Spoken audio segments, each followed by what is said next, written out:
Okay, recording in progress. I'm going to get these screens down. Okay, so we are in France.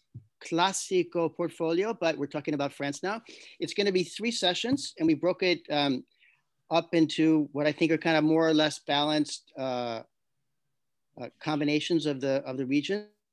And it's all, this is like the last time, it's all based on the Classico portfolio. So we're really focusing on wines that you have from these specific regions. So the first one we're going to do today is Burgundy and Champagne, or actually Champagne and Burgundy. So here is a map of France. Sure, you're kind of familiar with that. Champagne in the north, Provence, southwestern France in the south. So I want to give you a little bit of context. I think we did that last time too, when we were talking about the different regions of Italy. But now we're in France, so let's talk about a little bit of background, historical background for France. Of course, there were tribes in this area of Europe, just like there were throughout Italy and other countries in Europe. Here, they were considered to be Gauls, so they were Gaulish tribes. And of course, as the Roman Empire expanded first from Lazio in central Italy, they expanded up and they expanded down to southern Italy, where they met the Greeks there. They also interacted with the Etruscans, who had been down in southern Italy before. The Romans kind of worked their way down there. And the Romans really became the dominant force in Italy, and then they expanded their empire outwards from there. And it was very important for them to meet the Greeks, the ancient Greeks, who had settled in southern Italy, Campania, Sicilia. And there was this mixing of cultures, viticultures. And one thing that I think very important that the Greeks brought with them to Italy was not so much viticulture, because it was their more sophisticated techniques, or more different techniques, we could say, that they were used to using in their area. And these kind of two viticultures met, but even more than, well, just as important as the viticulture itself, in terms of the techniques and the sophistication and things like that, they brought with them a real culture of wine and their mythology. The ancient Greeks had this whole mythological system, and wine was a big important part of that. So they had a god of wine, who then became adopted. This whole thing became adopted by the Romans. It wasn't just the wine. They really were impressed with Greek culture, and they wanted to adopt that. And they used that as sort of a cultural aspect to really expand their empire. So one of the big places that they expanded to first, outside of the Italian peninsula, was France. They annexed part of Provence pretty early on, 121 BC. And they undertook a campaign from the 58 to 51 BC to really try to establish prominence in this area of what was then called Gaul. One of the ways that they were actually able to do that was by aligning with a certain tribe called the Remi, who were way up in the north in the area now we refer to as Champagne. And the Remi tribe was really based in this, let's say, a settlement. It wasn't really a city then, but it was a concentration of a lot of these members of this tribe. It was kind of like their headquarters, called Durocotorum, which we now know as Reims. And this is one of the very few Roman relics that are still in the city of Reims. Still there. You can, there's a lot of traffic that goes around it, kind of sitting in a park now. There's also an old marketplace in the area, right in the middle of Reims. You don't really see it anymore, but you see the large oval that was there. So when the Romans really aligned with the Remi tribe and they created a colony there, this was their way in by becoming allies with this established group of people there, the Remi. They did what they always do. What they always did when the Romans expanded their empire, they went to a new area. they brought with them their culture. And in many cases, people saw that, the native people saw that as an improvement. They were upgrading their communities in a certain way. They were building roads. And one of the other things that they did pretty much everywhere they went was they created fortresses, of course, and monuments and things like that, and roads, as I said, but they also planted vineyards. That's what they did. It was part of their culture and a way also to establish their dominance in a given area, or at least their presence.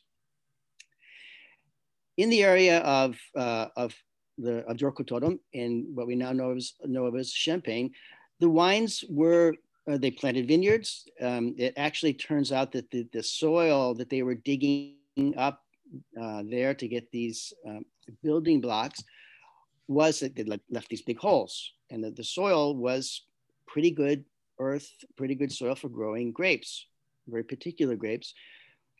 They kind of carved out these big blocks of porous subsoil to build monuments and fortresses and things like that. People still use it to build houses in the Champagne area.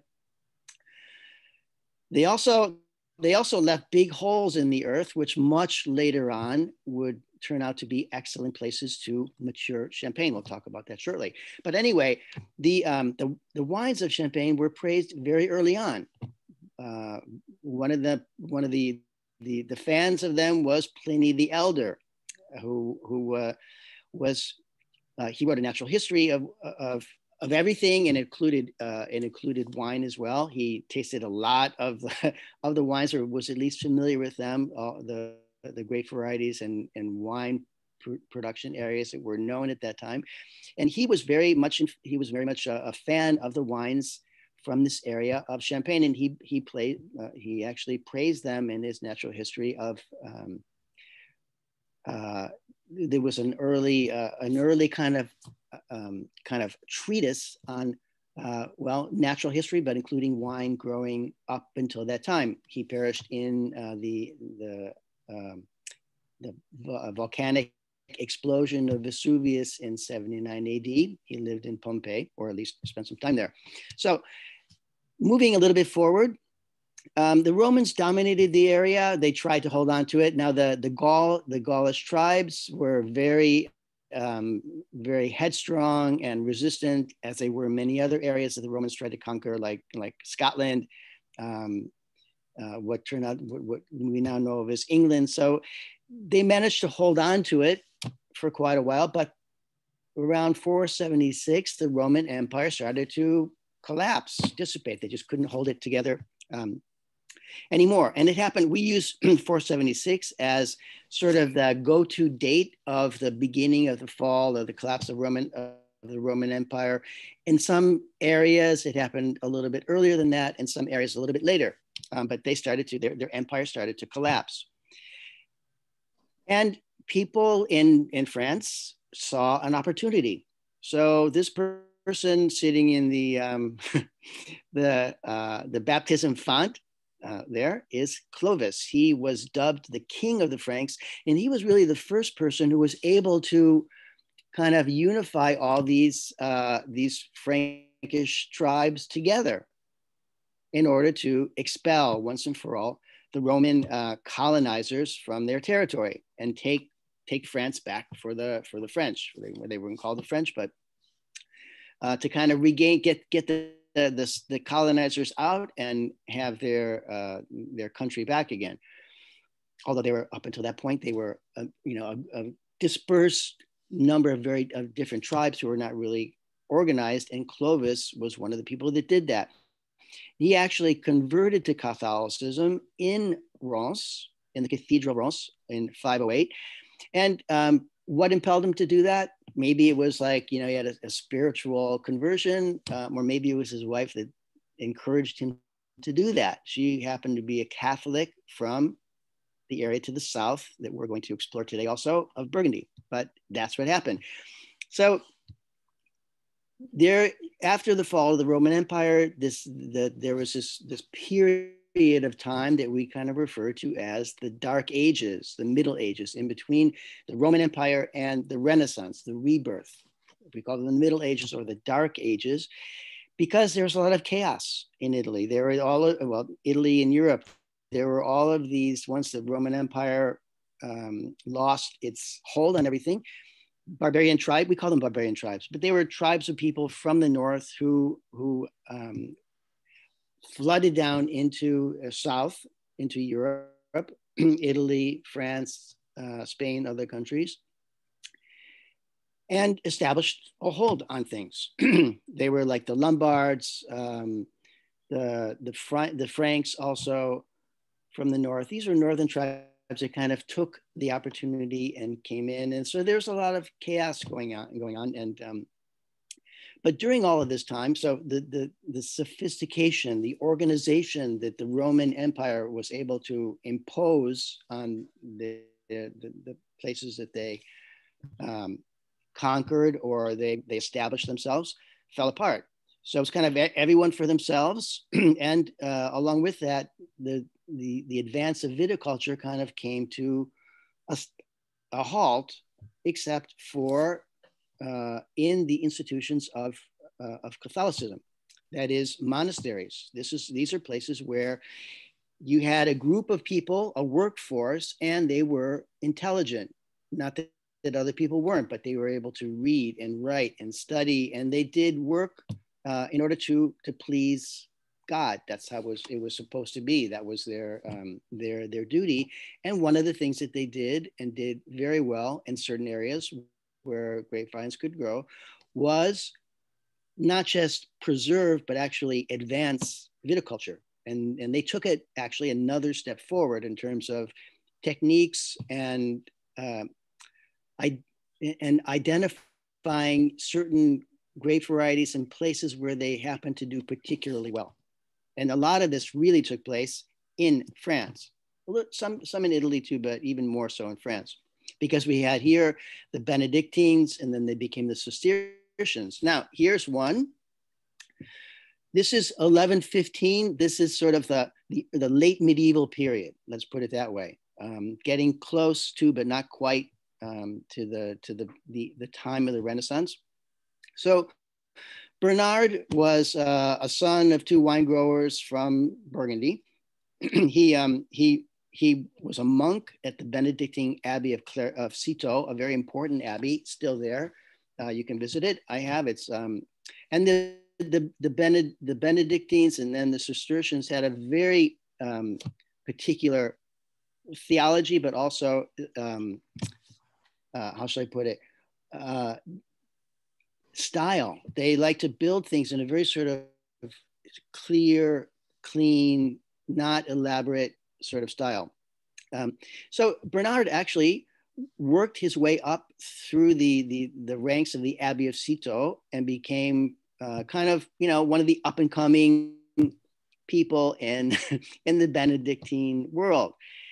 To the extent, and the Abbey, Citeaux Abbey, was becoming very important. It was attracting a lot of people. They had to build other sister abbeys, and the head of the abbey at a certain point, the abbey was filled, so they had to go and build another one, and they had already been doing that in the area of Burgundy. So Bernard was sent north to create another satellite abbey, which he did in the area that we now know of as Champagne, in the southern part of Champagne, one of the two principal departments, the department of Champagne, the Aube. He went north and he found a good place that he felt was a good place to construct this abbey. And he did that, and it became very, very important, as did he. He would go on to become a saint, Saint Bernard. But at this point, he was working his way up through the ranks, and he started his own abbey. First was in Burgundy, and he went north, and he established this abbey in Champagne. And along with when he went up there, he brought more sophisticated viticultural techniques that had been developed at the Citeaux Abbey to the area of Champagne. Now, at the same time, Champagne is a region itself, aside from the religious stuff, was developing up into a very important textile center because it was right at the intersection of north and south. So there were a lot of manufacturers of wool who would bring their products down to the area of Champagne, and a lot of people who would come from throughout France and Italy and other places in Europe to purchase fabric and make textiles out of it. And there were major trade fairs in Reims in the north of Champagne and Troyes in the south that went on throughout the year. There were two major fairs in each of these cities that attracted people from all over Europe. Now, out of this came a whole new wealthy merchant class. Before that, you had the people and the clergy who were important, and there was ranking, ranks there. You can move up in that society, or there were nobles. So, but here, this was out of commerce. People became very wealthy merchants, and there was this whole new class of merchants that was born around this time. At the same time, we had we had the court of the King of France in Paris, which was really dominating, of course, all of France and a good part of Europe as well. And so you also had in this area between these two regions, the Dukes of Burgundy and the Counts of Champagne, who were vying at court for political favor. And one of the big ways that they did that was through their wine. Now, we'll see on the map again soon. Both of these areas, Champagne and Burgundy, were very in close proximity to Paris, to the court. So it was really in their interest to try to promote their region. And one of the ways they did that was through their wine. Moving ahead a little bit again, in 1666, after there's a lot of turmoil in France, there was a big war of religion.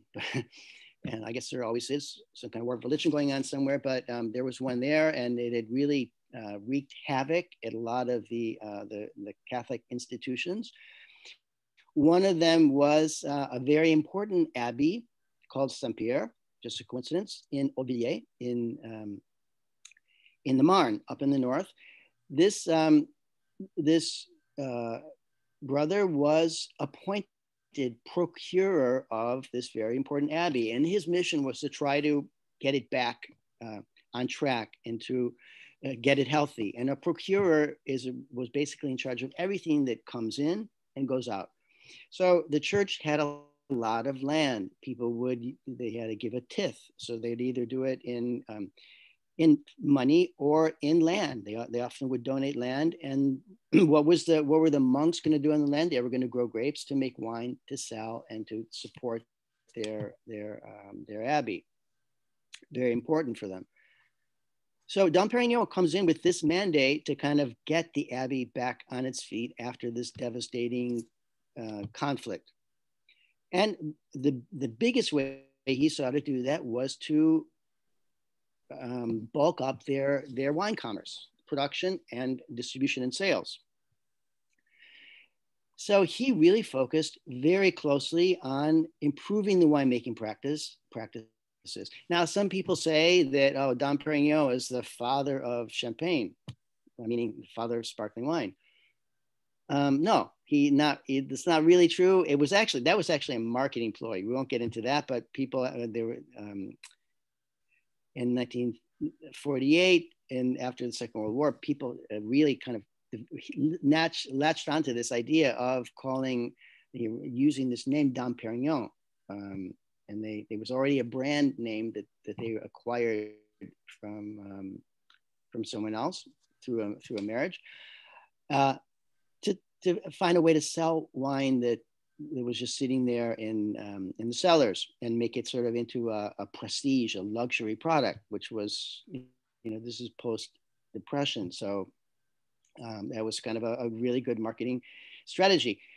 And so that was when he was kind of dubbed as the father of Champagne, the inventor of this sparkling wine. Oh, look, it's, there's the famous quote like, I see stars, and he was purported to be blind, which he wasn't really at that time, but He said, I see stars in my glass. When he invented the sparkling method, he didn't. He tried very hard to avoid it because it was considered a flaw, spontaneous second fermentation in a bottle. That was not a good thing, especially if you're French. They don't like that. But what he did do is make major improvements to the winemaking practices that were being employed there. Most importantly, the quality of grapes in the vineyard.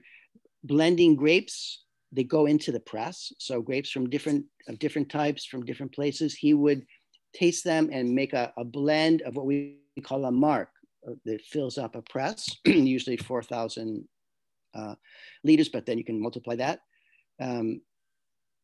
And he also he really fine-tuned the pressing of grapes to make wine in the Champagne area, because they did not want color. So it's fractional pressing. So he did do these very important improvements and developments that laid the foundation for the Champagne method. Very, very important. But for most of his life, he tried very hard to eliminate the spontaneous second fermentation in the bottle, which creates the bubbles. So for most of his career, Dom Perignon tried to eliminate the bubbles or avoid them. While all this was going on, of course, the Champenois had developed a very brisk trade. I shouldn't use that term yet, but a very important, very lucrative trade with the British, because at that time they could not really grow grapes on their land on a commercial basis. They had some vineyards, but not commercially. So the England relied very heavily on France for wine. France and some other places, but primarily France, just across the channel. Now over there, while Dom Perignon was trying to get rid of the bubbles, the English people liked them. They actually, they were used to drinking beer and cider and things like that. And people would, they would find they would get these barrels of wine. They came over from France. And, what happened, I'll tell it really quickly, but what happens is after Champagne is very far north. So after in northern regions, wine growing regions, after the harvest takes place and the fermentation happens, after that, while the grapes are fermenting, it tends to get very cold in the fall. Now it's the weather's changing a little bit, but it used to get very, very cold in the fall, and the fermentation would stop prematurely. Prematurely meaning before all of the available sugar in the grapes was consumed by the yeast. But people didn't know that. The fermentation, the bubbling, the activity was stopped. So they figured, okay, the wine's finished. Let's put it in a container, a barrel, maybe later a bottle. Before that, it would have been a ceramic jug or for transportation. So, here they were using barrels. They put the wine into the barrel. They sent it off to their buyers in England. And then in the springtime, when it got there and it was in marketplace, it started to warm up, and the wine woke up again. The yeast woke up. There was still sugar that had not been consumed, and so it started to ferment. It continued the fermentation that had been prematurely halted, which, being in a closed container, trapped the carbon dioxide in the liquid and made bubbles. French didn't like that, but the British did, and they started requesting it. So in 1662, this person over here presented a paper explaining how to actually make it sparkle or brisk. The merchants were asking their French producers, oh, we want the bubbly one. And they said, what bubbly one? I mean, you don't want that. They thought they were afraid, but then that was what they were asking for. This person in England figured out a way to actually do that themselves with the wine that they had there, make it brisk. And they would, so he kind of included a recipe or the technique to make it intentionally a still wine or a wine that had small bubbles, make it more bubbly. At the same time, there was something else very important, a technical advancement of the time, coal-fired. Coal-fired lead glass was developed in England, and it made a much stronger glass that could withhold the pressure of the carbon dioxide inside a bottle. Because over in Champagne, once they caught on to this trend and they started trying to make the wine sparkle too like that, they were having trouble because all of the bottles were exploding. So this technique of coal-fired lead glass was extremely important at the same time. So around 1730, it became popular also in France, and the King of France took a liking to it, which meant that everybody else had to follow suit, and they started to try to produce that. And it goes on from there. But during all this time, Burgundy and Champagne still remained rivals. And here now, the Champenois were really trying to focus on. They were still fighting for prominence with the king at the court, but now they were really what their advantage was the fact that their wine could become bubbly, whereas the one from Burgundy was primarily still. Okay, so now we're going to get into our wines. That's a little sort of setting the stage, if you will. Here are our two regions, Champagne and Burgundy. And you see where Paris is. So in very close proximity, very much in competition. So what would you say is the fundamental difference between what we call the Champagne method or the traditional method, unless you're an Italian, in which case they would call it the metodo classico. What is the difference between the Champagne method and the Charmat method? And careful now, we should mention to you that there is going to be a quiz on this session and on the other two as well. So I don't know whether this question will be on it or not, but take notes if you like. And the important thing is not to become an expert in anything except what you want to sell, right? So information that you can convey to your customers that is really going to help you. First of all, tell them what is special about each individual wine, and second, you hope that what you tell them that's special about it is something that they're going to appreciate and want to purchase and then offer to their customers, and they can then convey the information. So that's what this is all about.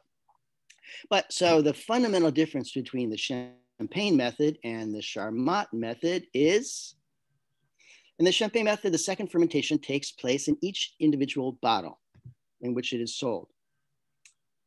In the Charmat method, the second fermentation takes place in a large pressurized container, after which the wine is bottled under pressure. So that we call it, okay, now I don't have a problem. I don't feel guilty calling it the Charmat method because we're talking about France and French wines. However, the Charmat method was really created by an Italian in 1895, Federico Martinotti in Asti, patented this technique of conducting this what we call prise di spuma, prise de mousse. I got my accents a little bit confused there, but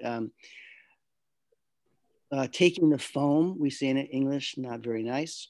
Prise di spuma is a bit nicer. So Federico Martinotti had a very great idea. He said, he was in Asti, so they were making sparkling wine there too. And he said, rather than doing it in individual bottles, why don't we do the same thing in a large container under pressure?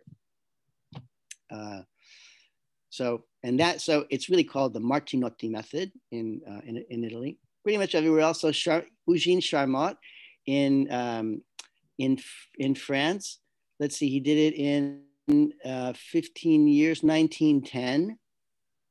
He applied an existing technology called the autoclave, which was a little kind of counter thing where they were where Louis Pasteur and other the sort of cutting edge of the physicians of the time were sterilizing their surgical instruments. It was like a little thing. It sterilized it and kept it under pressure. So he is stainless steel.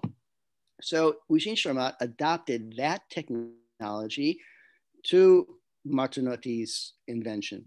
And now we really call it usually the Charmat method. But okay, so Champagne.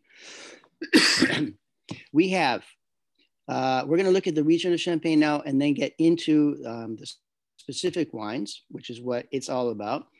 Champagne, four main growing areas: the Montagne de Reims, Vallée de la Marne, Côte des Blancs, Côte des Bar, all the way in the south. That's four. And there's actually, I put Côte de Sézanne. It's, I didn't really consider that, I don't really consider it a fifth main growing area. It is, it's important, but the Côte de Sézanne is really an extension of the Côte des Blancs. And it actually goes all the way down into the Aube. Yeah, this should be a little down here. If you can see my pointer, a town called Montgueux, which has exactly the same soil as the Côte de Sézanne and the Côte des Blancs, although it's just like a little island. It's a mountain, a little island in the Aube. It's all chalk.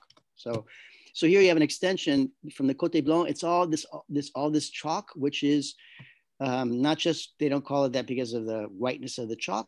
They call it that because that is where white wines, made from white grape varieties, because you have a lot of white wines in Champagne made from red grape varieties. But in the Côte des Blancs, you have the predominance of Chardonnay, and there are some other white grapes. We'll talk about that. So we have the three principal grape varieties, very important to know: Pinot Noir, Meunier. Sometimes we call it Pinot Meunier, but in Champagne they call it Meunier. And also Chardonnay, a white grape.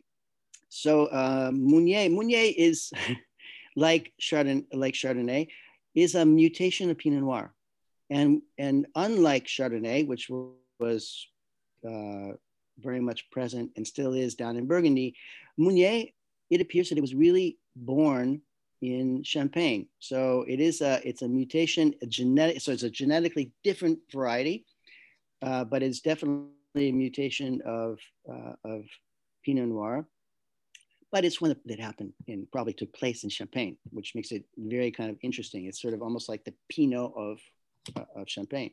But besides, this is just for your information because I don't think we have these in the Classico portfolio yet. But so there are three principal grape varieties: Pinot Noir, Meunier, Chardonnay, and four other approved varieties, so 7 in all. This is just for your information. Some people refer to as a lost grape varieties. They've never really been lost, but they were kind of off the radar after the time of phylloxera, which really, really hit Champagne very hard. It was one of the first places where it really devastated the area. After that replanting period, the powers that be wanted to focus on the strongest potential grape varieties, and they were the 3 on the left. But there were other grape varieties, many of them. There were 4 others that were really pretty well established. Gamay was kicked out down to Burgundy, no more Gamay. But these other 4 were always there, and some people, it was part of their local identity to continue to cultivate these grape varieties, so much so that Pinot Blanc has a big foothold in the Côte d'Ivoire, and they call it, it has its own name, Blanc Grey. So good to know that they're there, but not really essential right now. So how do you make a classic Champagne cuvée? We're going to see. Typically, traditionally, Champagne is a blend, just like most wines used to be a blend. A blend, in this case, it's a blend of a number of different things, different grape varieties, any one of the 7, but usually it's most of them involve the primary 3, making the Champagne from a single grape variety or a single vintage or a single place is a relatively new development, like really new. The first vintage Champagnes started to take place around the late 1800s, and then around the turn of the century. And single variety Champagnes also pretty recent. The different grape varieties balance themselves off. But so to make a basic Champagne, you start with a base wine. We call them vin clair. They're fermented grapes from different sources, different grape varieties, different subzones within the area, whether it be in the Marne in the north, or in the Aube in the south, or in the different areas in the Vallée de la Marne, or in the Côte des Blancs, or in the Monte de la Rance. Also reserve wines. In Champagne, when the weather was very difficult, there was sometimes a certain grape variety just didn't do well. Or maybe a certain area did not do well. It got hit by hail, no grapes whatsoever. Which is one reason why people started, sourcing grapes and different grape varieties from different places in the area to try to hedge, their bets that they would be able to make something. And remember, you had many growers, still do, but many growers, farmers, vignerons, and relatively few maisons or wineries that actually transformed the grapes into wine. The numbers that we used to use were the maison produced 90% of the wine that went onto the market, and they owned 10% of the vineyard. Whereas the vigneron, the farmers who worked the vineyards and grew the grapes, in some cases made the wine and then gave it to the maison, owned 90% of the land, but made 10% of the wine. Now the numbers, the percentages are changing a little bit, but so people started to, bottlers started to keep wines, base wines from very good, very abundant vintages off to the side, just in case they didn't have too much wine the next vintage, they would have something to fall back on. So it was kind of like an insurance policy in a way to hold back some wines from previous vintages. They were good and maybe didn't really even need that much wine, so you would just hold on to them for to use in the future. That's one of the key factors of Champagne. So, and now when people who use reserve wines, the bulk of a cuvée, which is a blend, a cuvée refers to the cuivre, the large tank in which that holds the must or the wine. This is where their blending would take place. So usually the bulk of a cuvée is from the current vintage, and then you add reserve wines as needed to create a blend, a balanced blend that you think is good, and also that would represent your house style. Very early on in Champagne, there were not too many wineries who were making Champagne. There were a lot of additives and things that were, wine was coming from all over the place before there were any appellation rules and regulations. So the name of a particular producer was an indication of, quality. Okay, it's going to be okay because we don't know what else might be in that bottle. So sometimes the blend was really made to try to have a consistent house style. But anyway, this blend of the different base wines is called an assemblage, an assembly. When you have that base wine, then you add what is called a liqueur de tirage, and it's wine that has yeast and sugar dissolved in it. You add that to the base wine in order to create a second fermentation in a closed container.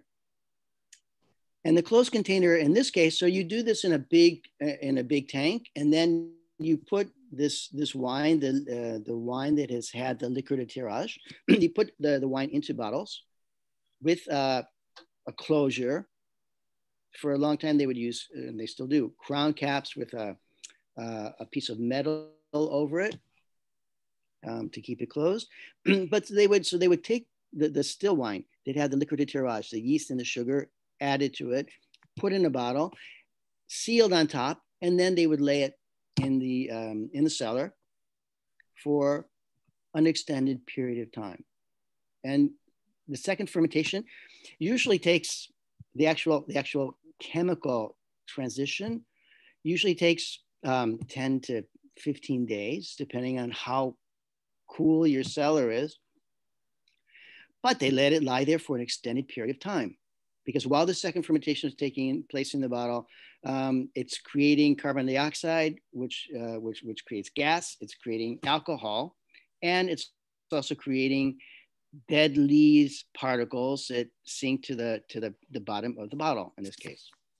So to make a classic champagne cuvee, you have to leave, excuse me, the wine in contact with these lees for an extended period of time. By law, the minimum in champagne is 15 months for a regular champagne. The minimum for a vintage dated champagne is 36 months minimum. And then you can go on much longer than that if you like. Now, another thing that really distinguishes the champagne method is after this second fermentation and maturation period sur lie is complete, the French do not want to see particles or in their wine. They don't want to see stuff floating in it. They don't want to see haziness. They want it to be clear.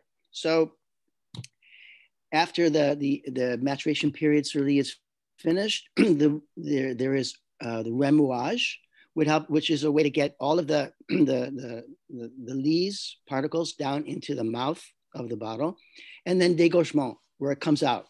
And there are different ways to do that, but getting the sediment out of the wine, and then you have to, once you get once you do the dégorgement, you pop out this plug of sediment. There's going to be a little bit of space there. You don't want it to oxidize, so you have to top it off with some more wine. This is called liqueur d'expédition. The sort of juice, it is meant to send it off on its journey out of the winery. And so this is just wine with, once again, wine with sugar. And you can, that way you can adjust the sweetness of the wine. And then usually after this takes place, after you do the dosage, you put the final cork in the bottle with the cage musée over it. You let it rest and settle for a period of 3 to 6 months before sending it off into the world. I'm talking about dosage, sweetness levels. There are a number of them. And this is true for pretty much all sparkling wines in Europe. Brut, 0 to 12, and then it's broken down now into extra brut or brut nature. Extra brut is up to 6 grams, and brut is 0 to 3. You can also have zero dosage, which means there's no dosage at all. Nothing is added to it. There will still be some residual sugar. Otherwise, it would be very dry. Then after that, brut extra sec or extra dry, as they say in Italian, 12 to 17. Sec, which is pretty sweet, 17 to 32, up to 32 grams of residual sugar. Then demi-sec, 32 to 50, and doux, sweet, 15 above. Pressure tends to be about 6 bar. It could be a little bit less than that, but 6 bar is sort of usual. Now people are starting to go for a little bit less pressure, which means a little bit less active bubbly. And the typical alcohol by volume is around 11 to 12%. Now, within all that, we have our pyramid of, they call it pyramid of quality, but these are just really different types of wine. Starting at the bottom, non-vintage champagne, which is really kind of like the classic cuvée in many ways, which was not really a vintage until I mentioned 1880 up to around 1904, 1910. Minimum 15 months, sur lie, vintage, dated, minimum 36 months. And then you have something called the Premier Cru, which are, and this is not an official system anymore. This was really born around 1911, 1915 as a pricing structure because people were they were squabbling over pricing. So they established a pricing structure. So each year they established a bench price for grapes or grape must for the harvest. And if you had a Grand Cru, you got 100% of that benchmark price for your grapes. That was the law.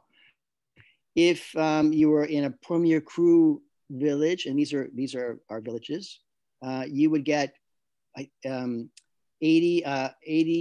to 90, 80 to 99%, something like that. And then anything less than 89 was they would call it Cru ordinaire. So just a regular village. So it was really a pricing structure. We still use the terms, but now there are other terms as well that are, it still looks good to see Grand Cru or Premier Cru on the label. And it really, that means it comes from a rated village, and they're still there, but it's not obligatory. It's not, doesn't tie it into pricing at all. There are other terms like subregion, like lieu-dit, which are place name. They're named village site. I'm sorry, named vineyard sites. So these are like individual vineyards. Lieu-dit, that's the French term for that. In Burgundy, they call them something else. Talk about that shortly. Then there's also something called a clos. Oignotique is a wine that is aged for, the minimum is 3 years, but these are aged for 10 years. Dom Perignon is a good example, one of the first. Krug is another good example, minimum 7 years for the Grand Cuvée, or 10 years for vintage, or one of the two clos that they have, which is a clos. We're going to see one very soon. We'll talk about very shortly. We'll talk about it then. And then you have these prestige cuvées. Now in Champagne, there's a million different things going on.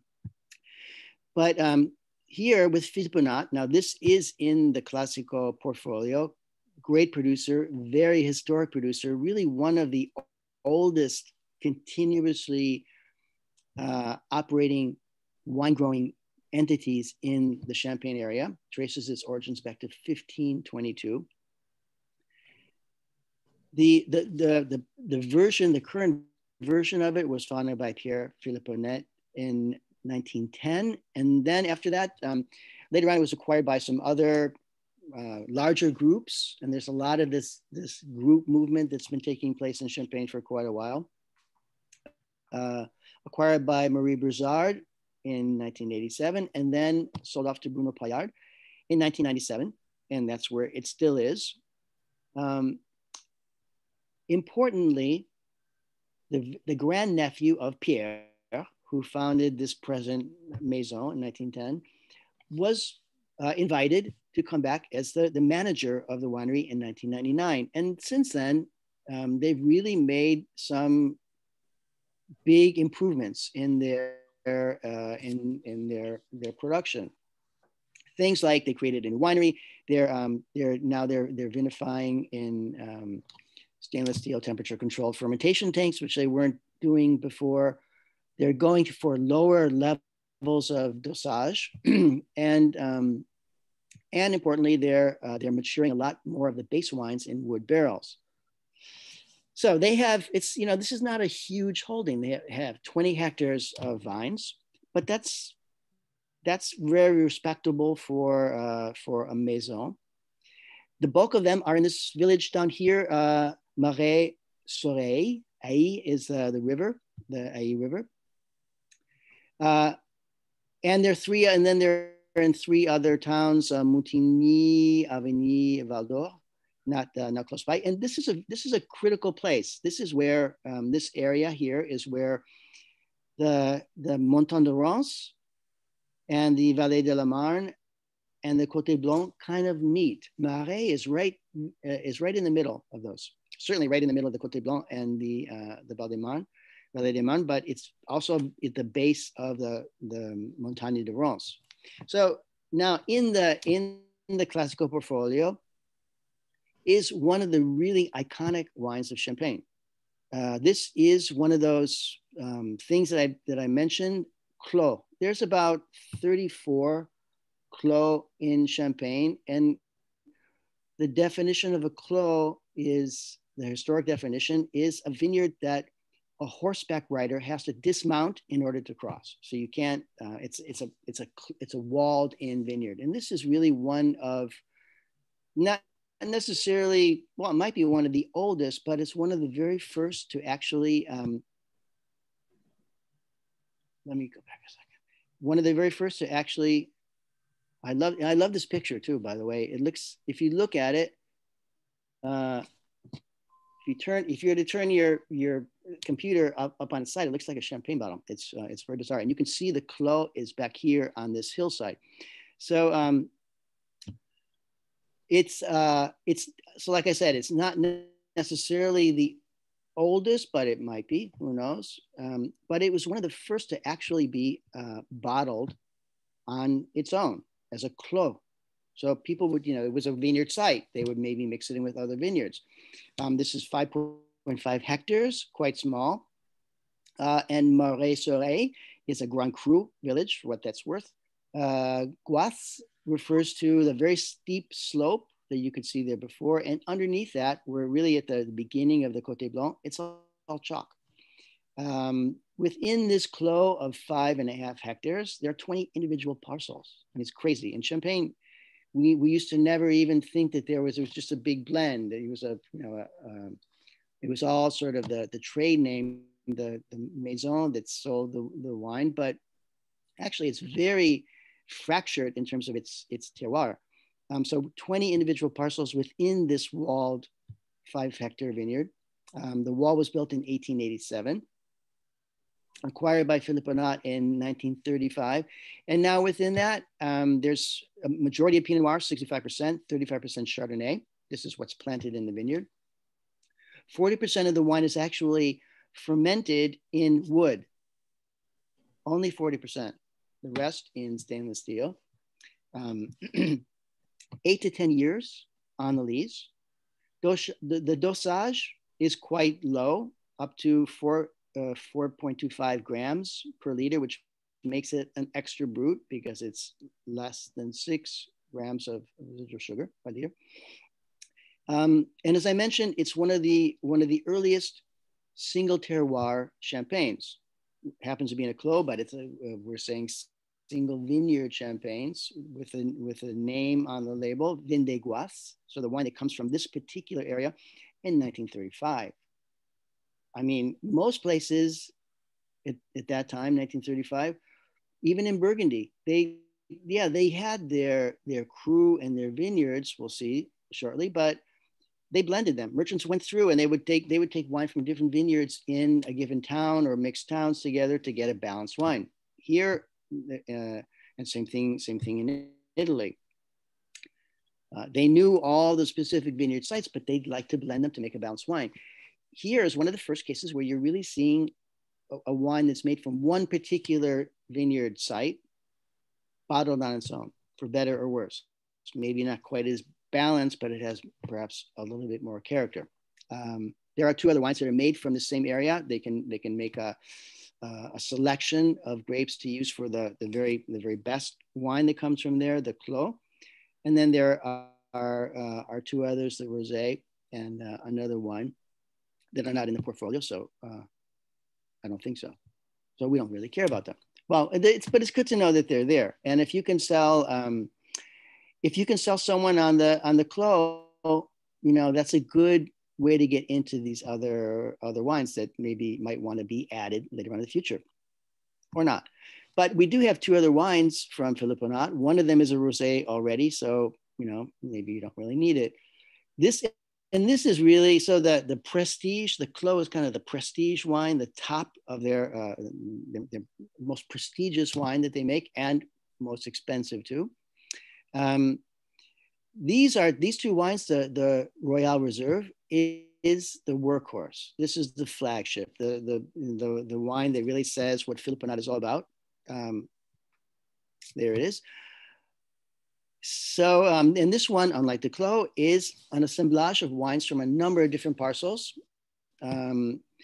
Similar assemblage, except here there's 5% Pinot Meunier, or we just say Meunier, 65% Pinot Noir, so still kind of the majority of the grape varieties. And this is a brut, 8 grams of residual sugar per liter.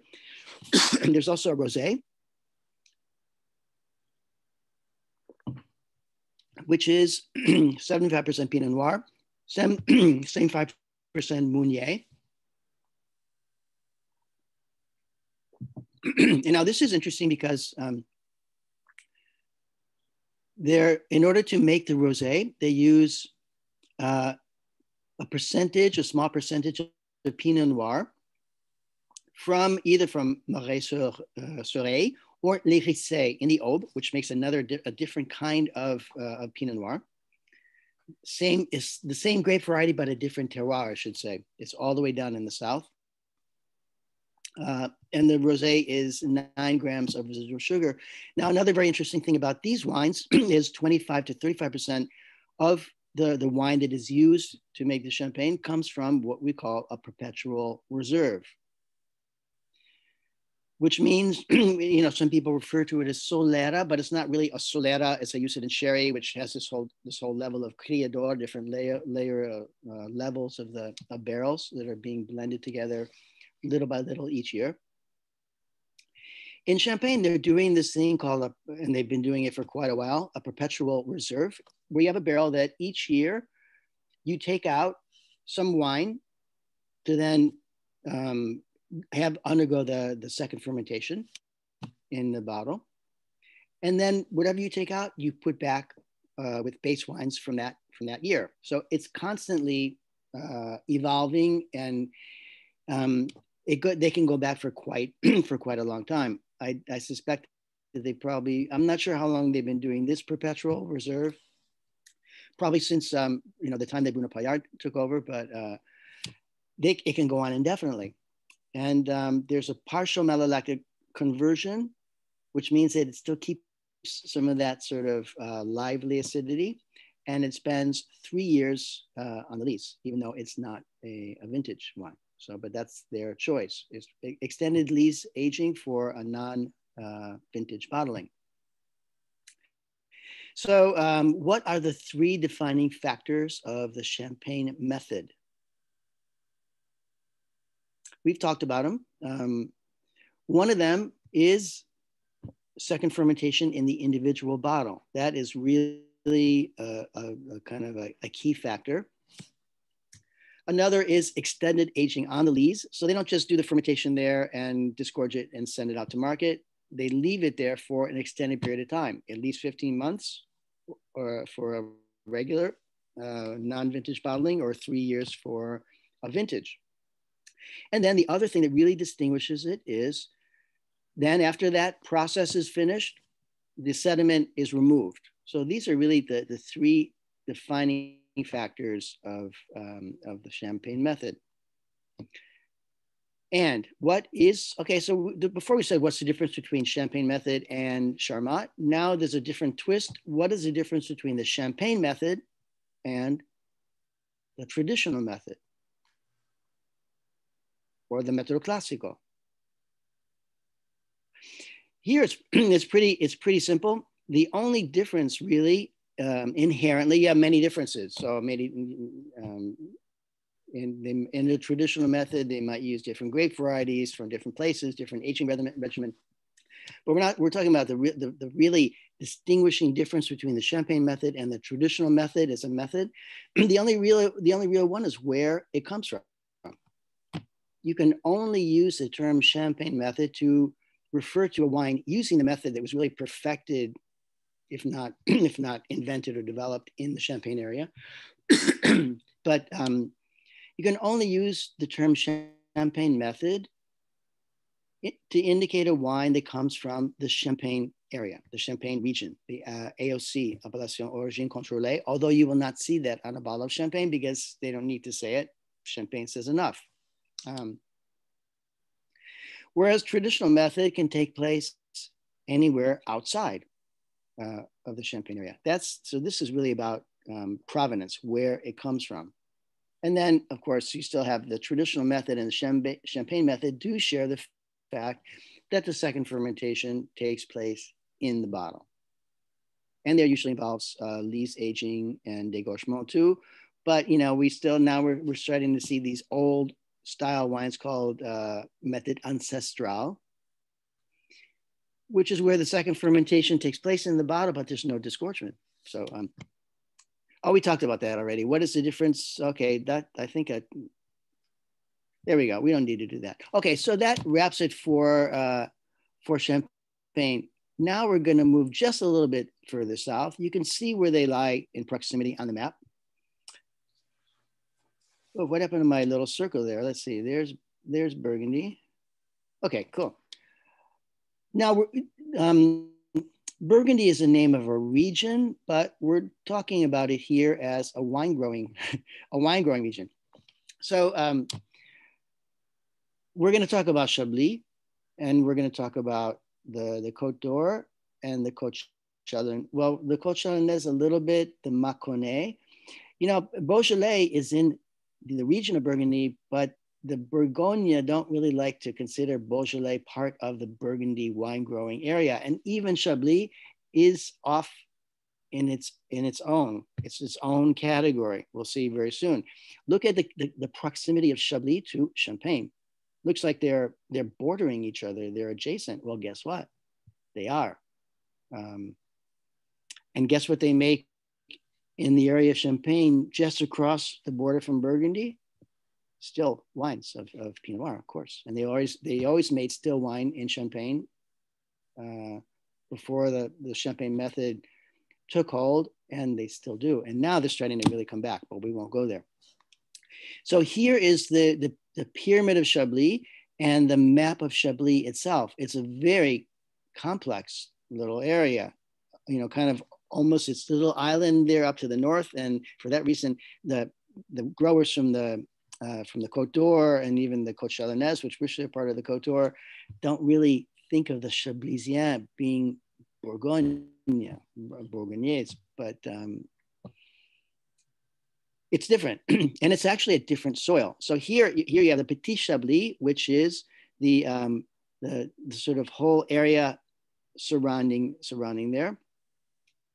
Then there's Chablis, the sort of darker green stuff here, and then Premier Cru. Now these actually, it starts to get kind of interesting in terms of the specificity of the growing area. Chablis has 17 Premier Cru named sub-regions within it. And these are names of areas. And then there's the Chablis Grand Cru up on the top, of which there are 7 subzones. So it's very complex area, and very diversified, you know, and they're all good. They're all good. If you get a basic Chablis, we're going to look at one of those. AOC, great wine. We'll talk about it. Crisp, you know, a nice minerality. Chardonnay, 100%. And then you go into the Premier Cru, and then here the Grand Cru is really a world of its own, and it's right in the middle here, right in the center of the area, right near the town of Chablis itself. And the one that we're going to pay particular attention to comes from this subzone of the Chablis Grand Cru area, Valmur. So here we have Chablis Grand Cru Valmur, 2015. The wine grower is, well, they have a lot of names there because you see the family is extending. Jean-Claude Courteau with his wife on the right and his daughter on the left, who married Michelet, Jean Michelet. And so now they're kind of starting their own label as well, but we'll mention that later.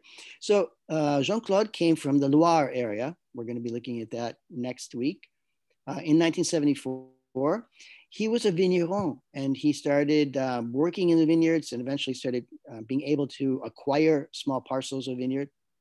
And in 1984, 10 years after he came there, he created his own winery. Now today, I mean, they're doing quite well in one generation, 27 hectares. They're in the process of moving to sustainable practices. And they're in the process of sort of transferring the vineyard and the winery into his daughter and son-in-law's hands, so that the sort of family is sort of passing the baton in a way. Here, of course, we're in Chablis, in the very northernmost part of Burgundy, right next to the Champagne area. And here, as I mentioned, the real distinguishing factor here from the lower part of Burgundy, which is still in the north, is its Kimmeridgian soil. That's what you have in the Marne. It extends across the border. And here in Chablis, it's all Kimmeridgian soil, which is a different soil type, where you find these a different type of fossil. And it's all about that. You get this, it's a little bit more compressed is the soil, a little bit denser, but it is distinctly different than the bentonite soil of the Marne, further up north in Champagne. The wines here are 100% Chardonnay, mostly southeast exposure. This one is fermentation with a full malolactic conversion, meaning that all of the malic acid is transformed into lactic acid. So it's a little bit softer and rounder and fuller. And that's very typical of Burgundy. Whereas in Champagne, many times they don't want to do malolactic conversion because they want the acidity. They need the acidity in the wine to balance out the bubbles and the dosage and things like that. So after the malolactic conversion, some people say malolactic fermentation, but we like to use the term conversion because it's not really a fermentation. It's one acid transforming into another. So after the malolactic conversion is finished, there's 10 months of maturation in an oak barrel. 600 liter is a demi-muid, which they refer to in Burgundy. They use that a lot for a larger barrel than the normal one. And they're 80% new for the Grand Cru Valmero. And the alcohol by volume, respectable 12.7. There it is. You probably looked at it. So this is really the top of the hill in Chablis. And the reason for it is it's at the heart of the area. If we were in Italy, we would call it the Classico. This is really right at the center of the area, probably where this style of wine originated and then kind of radiated out from there. It's the most sort of classic terroir of Kimmeridgian soil, really right at the epicenter there. Now, and it's a little pricey. It's a Grand Cru. You see that the area is quite small, a fraction, a drop in the sea of Chablis, and it's an exceptional wine, as most Grand Cru Chablis are. Very unique surprise, and they take this sort of the basic character of Chablis that we can see here, the AOC Chablis, to another level. But here too, you still get that the mineral quality, the saltiness, the chalkiness, this kind of dense. It's not like the Côte Blanc. It doesn't have that kind of finesse. It has more earthiness here. It's because it's more compressed soil outside the Paris Basin to the north. Here, I mean, you could even say that this is more classic. Perhaps the Grand Cru has more complexity and more finesse and more depth and more intensity. This, on the other hand, has the sort of essence of what this area of Chablis is like. And you know, if you look at it, it's not really one of the Premier Cru, but it's very close to the Grand Cru area. You can even see on the bottom of this little map here. I mean, this is Chablis right here, so it's very in close proximity to the Grand Cru area, but it's not, and it's a great value. And this is really, you know, would be a great introduction to the house and to the area of Chablis, and something that you can drink a lot. Now we have Jean-Louis Motte. This is a AOC Chablis 2017, classic Kimmeridgian soil. And here we have the limestone, the clay, someone's coming in. Clay and fossils, of course. 45-year-old vines, stainless steel fermentation, clean, you know, no wood here. Second, so this is now, we call it Jean-Louis Motte. It's actually the second label of another winery, a quite well-established winery created in 1887 called Domaine de Colombier. And Guy Motte began vinifying his own grapes in 1957, which means that before that, like many people in France, in Burgundy and Champagne, he was a farmer. He was a vigneron, growing grapes and selling them to someone else. In 1957, he began vinifying his own grapes. So we think of now the grower producers in Champagne. and in other places as being like a new a new thing. It's not. They've been doing it for a long time. Just not. Maybe it was much more difficult to get into the market than it is now.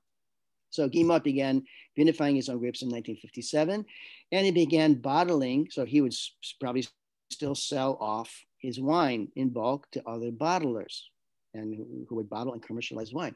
He started bottling and selling it under his own label in the 1980s. Now he has 55 hectares of vineyard, very respectable, and they go from 5 to 50 years old.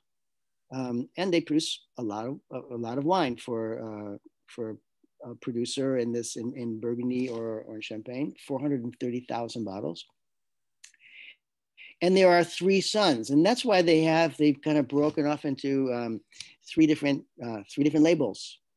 So it allows them to kind of keep sort of three different realities going from the same territory. Okay, now, so that's it for Chablis, but those are some really great Chablis. And I think, you have two very interesting, well, they're actually three different wines. Two of them are Chablis AOC, great wines. And then you have like the top of the category there. And I'm not saying it's top just because it's a Grand Cru, but because it has this sort of specificity of identity from where it comes from. Going down now to what we consider Burgundy proper when we're talking about wine. As we said, the Dukes of Burgundy were in very hard competition with the Counts of Champagne. And the Counts of Champagne were based in Troyes, just down in the Aube. So they were in close proximity physically as well. They were really vying for favor with the royal court in Paris. And now, by this time, they were talking, they had their own identities. So Champagne was bubbly, and they still were making still wines, but they were much more transparent, they didn't have the body, the sort of concentration of the wines made from the same grape varieties, primarily Chardonnay, Pinot Noir. In Champagne, I love the Côte de Champenois, the still wines of Champagne. And as I mentioned, now people are starting to remake them, but I've always loved them. Like Roederer now is coming out with some new Côte de Champenois.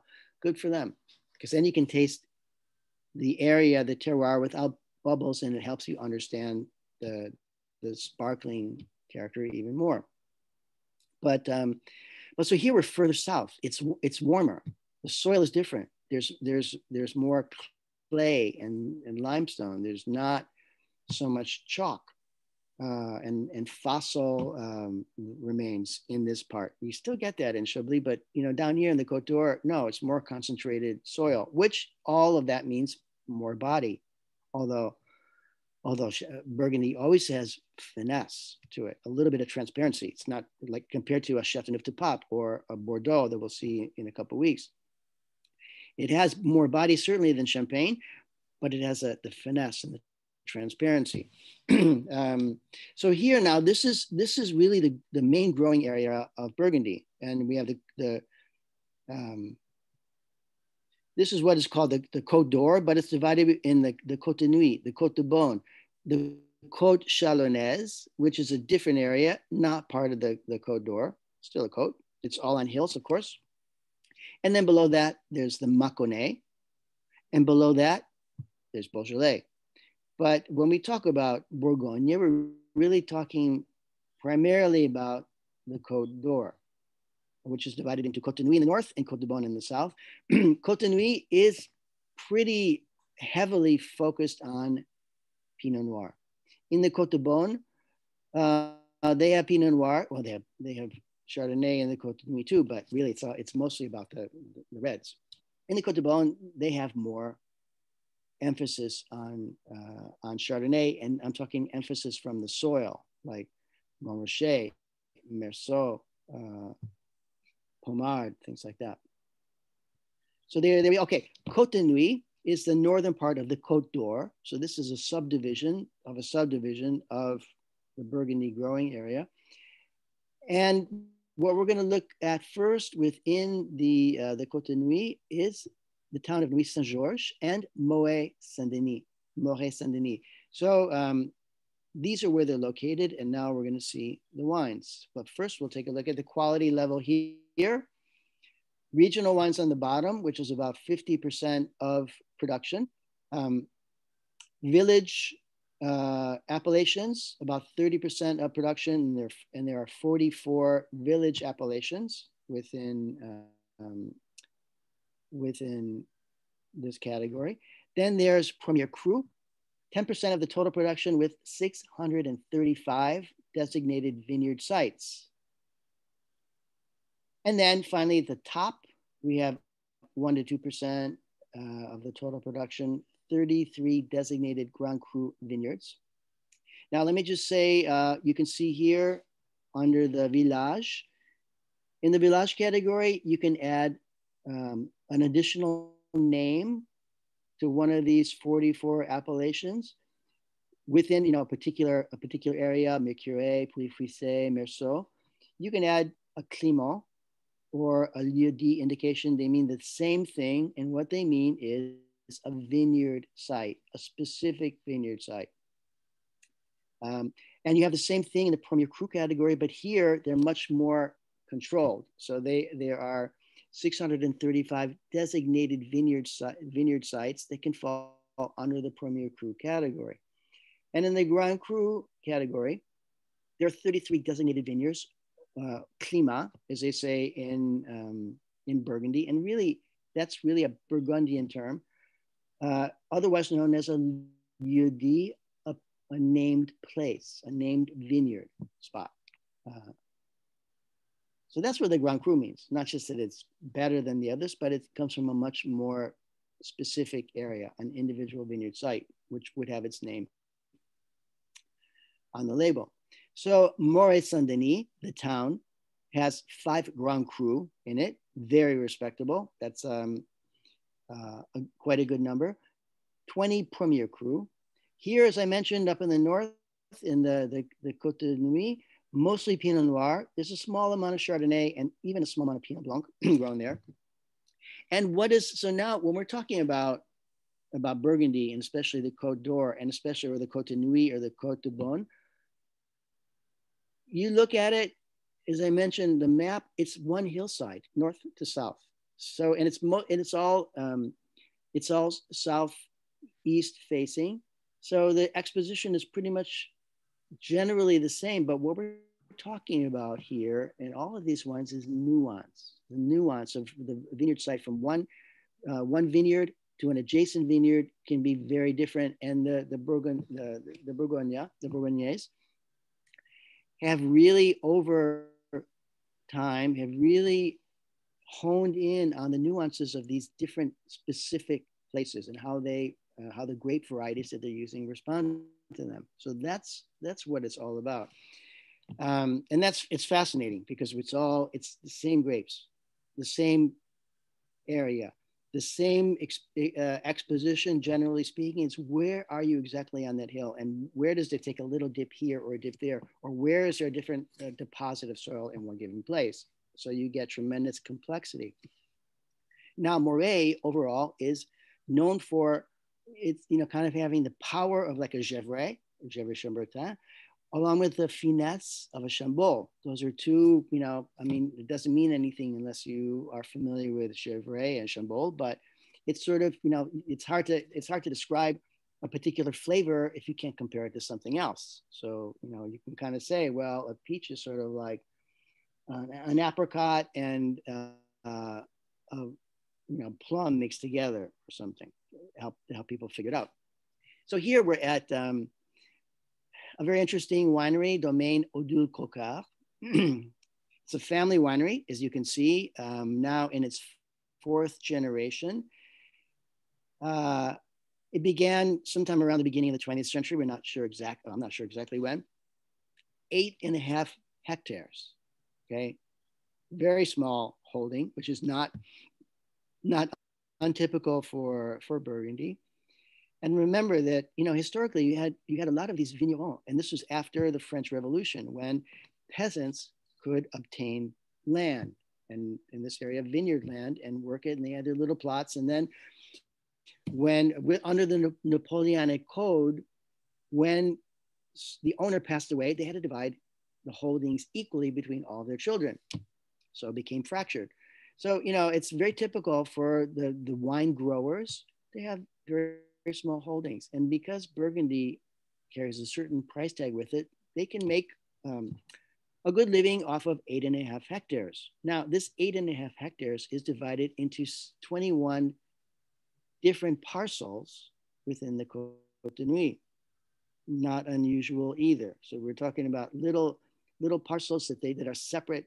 Sometimes they're adjacent, but they're separate on the map, maybe in close proximity, but you have to travel from one to the other. And they make about 31,000 bottles a year. Now here they have Pinot Noir and Gamay. They still have some Gamay Bourgogne. Most of it is in Beaujolais, but so now we're going to look at 3 different wines. 2 of them are from Moët Saint-Denis, and these are the indications, the village indications that are permitted under the village appellations. So we have Moët Saint-Denis, Les Cré-Grillons. Wait, let me go back a second. Sorry. So, and here we're really going to be talking about nuance, and I'm sure it's not easy to explain to your customers the difference between them. There are a lot of similarities. 100% Pinot Noir, same town, same vinification practice. The really big difference here, you'll see if you haven't seen it already in your own experience, is the soil and the exact soil and even the nuance of the position of the vineyard site. Also the age, these are 60-year-old vines. Facing east. So in this vineyard, Les Cré-Grillons in Moët Saint-Denis is a climat, one of these vineyard sites. It's 1.5 hectares, which is about 4 acres. 15 months maturation in barrique, of which 50% are new. And this is a good opportunity to talk about barrique. You know, the term comes up a lot nowadays. When it had been adopted in places like Napa Valley and in places like Italy in the 1970s and the 80s, when, I mean, they used small barrels in the past. I have a picture of Bartolo Mascarello, who was saying no barrique, no Berlusconi, sitting on some what looked like tonneau 500-liter barrels. So they were using them. And maybe they were even smaller, but he was a young kid then.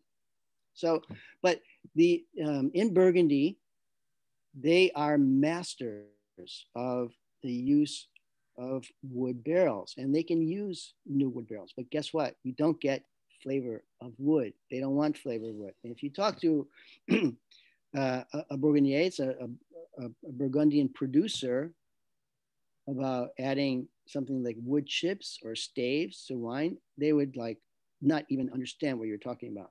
Why would you ever do that? So they're masters of cooperage for barrels, and they're masters of how to use them in an efficient, productive way that's going to contribute something to the wine without making it taste like wood. Nobody wants that. Unless you're a chipmunk or something. So they don't do that. They do use some new barrels, usually as they're rotating them through their, rotating the barrels through. They'll use them for as long as they can, but you don't taste the wood. That's very important for people to understand, because now people say, no oak. I don't want oak. But they don't understand that it was because they've tasted wines that were abused, that tasted like wood, because some winemakers thought that that's what a good wine should taste like, oaky. No, it shouldn't. not even in Bordeaux. You just have to wait longer for it to settle down. But okay, so this is another site in Moret, another climat, 1.5 hectares also. It's called Orchezo. So this one is a Premier Cru vineyard. I'm not sure why. I'm not sure why it doesn't say it on the bottle, but it is listed as one of the premier cru vineyards. I think they would use that if it was. So it's a little odd, but so what you see a lot of the same things here, 100% Pinot Noir, same level of alcohol. What the difference is the soil, as I mentioned. It's more it's limestone, but with these like rocks and marl and sand and red silt stuff in it, which is going to give it a different character. Now, what is that? I could imagine. I haven't tasted it, unfortunately, but it would make a wine with different characteristics. And I'm not going to speculate on what they might be, but that's what the distinction here is all about. So that's a very important thing to keep in mind. And then we have another. So this is same producer, but from Louis Saint Georges, close by. Another Climat, Les Agilas.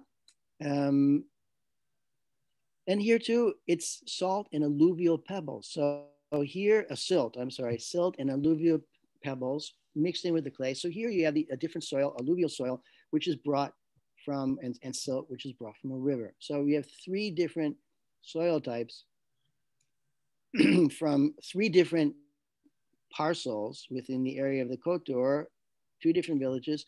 I mean, it'd be great to taste them side by side to really try to pick what these distinctions are. Very subtle, but and certainly the style of the winemaker would go through all three of them. Okay, and there is the label there. Okay, now we're going down into the area of the Côte de Beaune. Now in Pommard, it's a little bit different. So here, Pommard, according to Victor Hugo, is the fight between day and night, power and structure, intensity and finesse.